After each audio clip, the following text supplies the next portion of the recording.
Hola, soy Carlos Molina y soy desarrollador web creativo. He podido colaborar con marcas internacionales y fundar la plataforma de convergencia cultural Morbo. Mis proyectos han sido reconocidos por los premios EFI, Design Awards y ANDA, además de Awards del que también he sido jurado.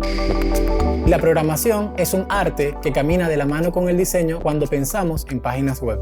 Un gran porcentaje de usuarios conecta con ellas primero por su estética y después por su utilidad. Y una de las mejores opciones para unir estos dos mundos es la plataforma WordPress.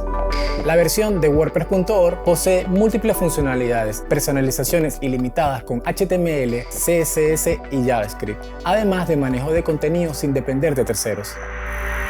En este curso de doméstica aprenderás a crear sitios web desde cero con WordPress.org a partir de conceptos de diseño y de programación. Como proyecto final haremos una página para un portafolio personal. Nuestro primer paso será entender los diferentes tipos de websites y las herramientas para construirlos. Te presentaré la estructura de WordPress y sus principales plugins. Definiremos la arquitectura de la información y la idea visual del sitio web, para después hacer su mockup. Avanzaremos con el diseño web en Figma y empezaremos la programación. Verás cómo crear un entorno de trabajo de desarrollo web y así maquetar tu página en HTML, CSS y JavaScript. A continuación instalaremos WordPress, desarrollaremos un template personalizado e integraremos la maqueta a ese sistema.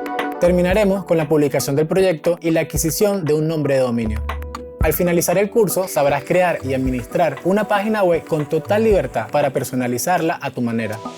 Para acompañarme vas a necesitar Microsoft Visual Studio Code, MAM y Figma, además de conocimientos básicos en código HTML, CSS, JavaScript y PHP. Aprende lo esencial del diseño y de la programación para crear sitios web originales e integrados a WordPress.